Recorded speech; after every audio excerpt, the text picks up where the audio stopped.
So let's get right into the first question would be, given what happened last year, it was a hiccup, it was a burp, it was maybe a sign of the times. The SEC, as you said, did not win a championship. We have just seen AP release its poll, and number one unanimously was Ohio State. What is going on with the SEC as it slipped beneath the Big Ten or maybe even the Pac-10 in terms of power conferences? Well, I don't know, Woody. No, I'm just kidding. I think what we're seeing here is the emergence of a team, obviously under Urban Meyer, that's a powerhouse right now. And I think people are acknowledging it's possible to have a great team that maybe isn't in the best conference. I think we all would agree the SEC is the best conference, although you couldn't prove it in terms of championships since we've had Ohio State this year and Florida State the year before. But after all, there was a 7-year run. So the question becomes, have they slipped? I think they're sort of cannibalizing each other, Woody. It's difficult to win in the SEC West where you got great. At one point, there were 4 teams ranked in the top 5 in the country from the SEC West last year. So it's a question of how do you define best?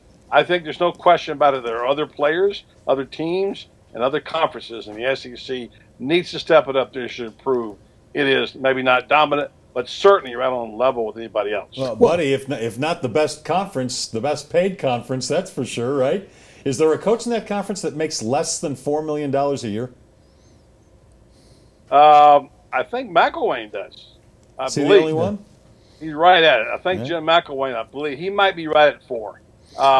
You're probably right, though. I have to go check my salaries here. Don't forget Jim McElwain, who came from Colorado State, actually gave back $2 million on his contract to make things an equal playing field so Florida could pay off Will Muschamp.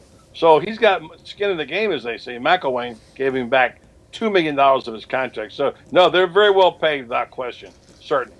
You said, though, it's without a doubt, I'm paraphrasing, that the SEC is still the best conference in the land, but look at what happened in the bowl games. The SEC was embarrassed. It lost 7 or 8 bowl games. I mean, how can you sit there and talk about it, and you know I'm an SEC guy, how can you sit there and talk about it's the best conference in the land when it just really messed down its leg in the postseason last year? Well, of course, they also won 5. So they played in so many of them, that it's hard to tell. But I wouldn't. I would say that that's legitimate. There's no question that that's a factor that SEC was down. So if you want to say that, that's legitimate. I would agree with you on that. But I'll tell you what it's not down is. It's not down in interest level. If you don't believe me, turn on Feinbaum's show on ESPN every afternoon, 4 o'clock, when you're not watching the Denver Post sports show. And the callers and the people, I mean, they're talking smack at 14 schools. They think there are going to be 14 winners of the SEC. So it's obviously, what is, a very, very hot bed of emotion, and they love their football in the SEC. He's Buddy Martin, author and radio host down in Ocala, Florida, covers the SEC, and all our guests are brought to you by Papa John's. Better ingredients, better pizza, Papa John's. Buddy, is Alabama still clearly the class of that conference? No, Alabama's not clearly the class. In fact, Auburn has been picked to win the West and win the conference title. At the SEC Media Days in Birmingham, when we were there, they were voted the top team. Alabama is ranked 3rd in the AP poll. The same one you mentioned, Ohio State, was ranked number 1 unanimously in, and they're upset in Alabama. They're only 3rd in the poll, but they got to find a quarterback. The recurring theme, Les, this year, probably in all of college football, but particularly down south, is quarterback. Who's got the quarterback? And at least half the teams in the ACC and the SEC are having problems naming a starting quarterback this late into the year. Let's go beyond the Auburn-Alabama talk for just a moment. Arkansas and Tennessee both emerged at the end of the season. Tennessee, a much improved team under Butch Jones. Steve Spurrier, we know, in Buddy's writing Steve's autobiography, Steve's always going to have a good team, but it seems to be he's indicating that this is not his best personnel this year. He's looking for a lot of different people. Florida, new coach there. You've got Ole Miss and Mississippi State, which were the teams de jour toward the end of last year until they kind of fell apart at the end. Tell me how that mix is going to be. We're waiting for Missouri to kind of develop into an SEC team. Who do you see in the mix beyond the two obvious that you were talking about, Alabama and Auburn? Well, actually, Woody, Missouri won the East the last 2 years. So Art Pinkel, Gary Pinkel has in fact developed pretty well there, although I don't think at the highest level. I think the big stories are that are not Alabama and Auburn. Of course, that's always the big story now, is who will win the East. Georgia looks like the favorite. The other one is that Arkansas is probably better than everybody realized, and I think Tennessee might be some fool's gold.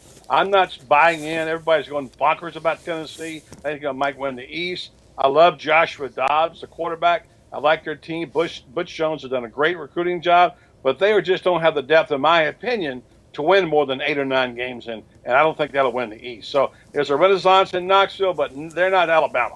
What about McElwain?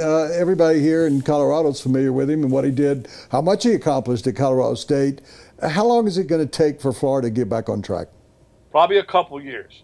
He doesn't have their depth because they had a couple of bad recruiting years under Muschamp, and they had transfers, and that he's trying to find his quarterback as well. I think McElwain gets about a B- grade so far. He hasn't coached a game. I think people like him. He hasn't been the most forthcoming guy with the media. In fact, one guy from the AP on a radio show called him a used car salesman. So let's see what he can do. I like his offense. I like their defense. So Jeff Collins from Mississippi State is a coordinator. I like McElwain, but it's a long road back. Anything over 7 games for them this year in the win column would be a terrific year. What about your old ball coach there that you're so close to? Well, I'm wearing this in honor of him because I was sitting poolside, Woody, which you like to do always on your assignments, and I had on a hat that had Southern Pigskin, had ESPN Coastal Georgia in red. And Spurrier says, "Look at that hat. It's in red. It says Georgia. Get that hat off." So he went back into his room in condo, got this hat, and brought it out. If you see, it's a South Carolina Gamecock hat. So I'm forced to wear this, which I will do from time to time. I think he is going to be better than people think. He actually has told me in kind of private conversations, although he hadn't picked a quarterback yet, he likes his players a lot. He's not at the championship level. But remember, everybody sort of buried him when he went 7-6. And at SEC Media Days, they all asked him what it's like to be 70 and old.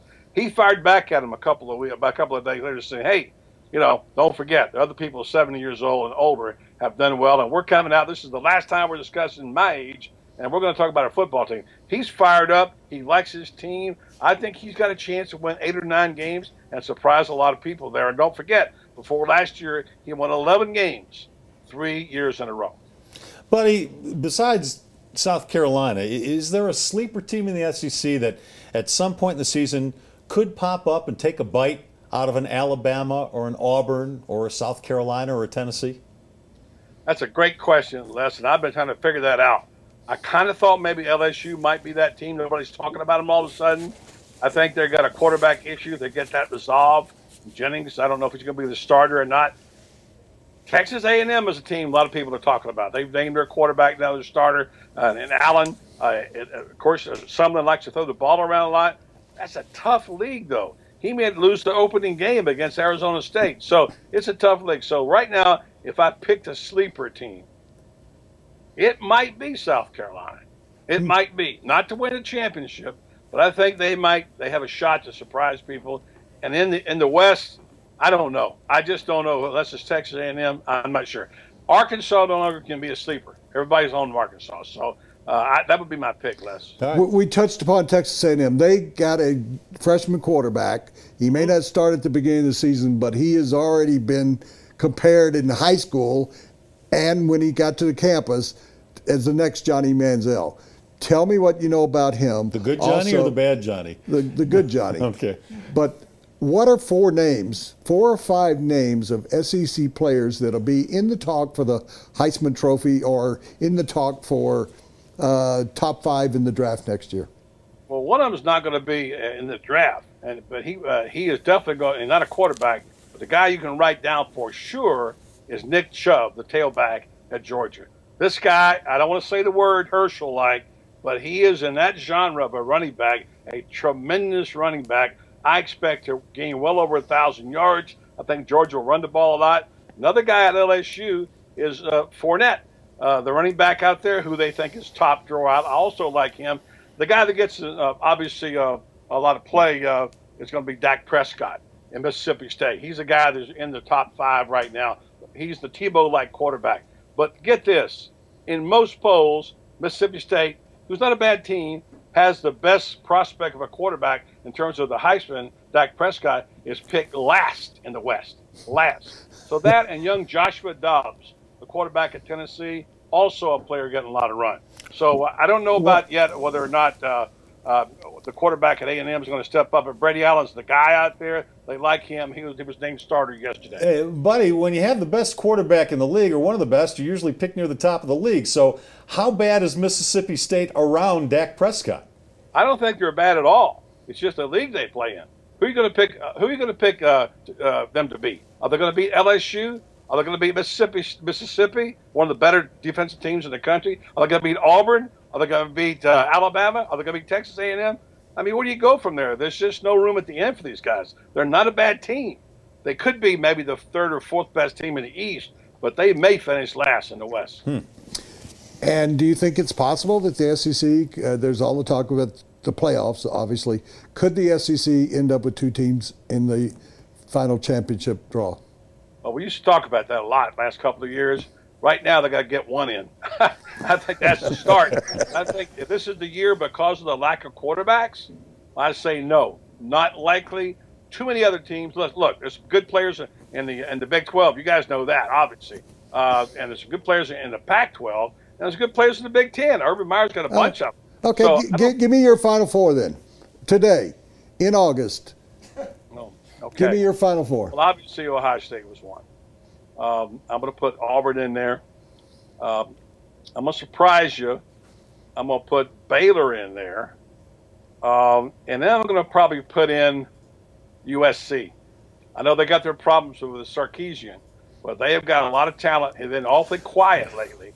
So those are 4 right now I'd look at. Well, no problems anymore. They're not going to serve alcohol in the coach's room anymore. Yeah. Well, today it was also announced that he is going into a treatment, that he was taking meds when he drank, got drunk and inebriated, and so he has got a problem to deal with there. So I think he'll get back, though, and they got a lot of talent. And USC's they're about due to break out. Hey, buddy, always love talking to you. Really appreciate your time. Guys, thank you. And when's the Spurrier book coming out? Next summer. Next summer. All right. You got a name yet, other than the old ball coach? Not the old ball coach. He's sensitive about that now. 70. Be the head ball coach, and he wants to call it something like doing it differently and winning. Something along those lines. Working title, Woody. You know that. By the way, Woody, you see over my head back over here what this is right here? Yeah, I just got word from my publisher today that Orange Madness for this week alone, is for free on Amazon.com. There you go. Right there it is. And we bought it because we thought it was about the Gators. So, thanks, buddy. We'll talk to you soon. I wondered. Thanks, buddy. It's Buddy great Martin, to see you all. and all of our guests are brought to you by Papa John's, the official sponsor of the Colorado Rockies. And the day after every Rockies win, you get 50% off your online order at papajohns.com. You have to use the promo code ROXWIN, ROXWIN.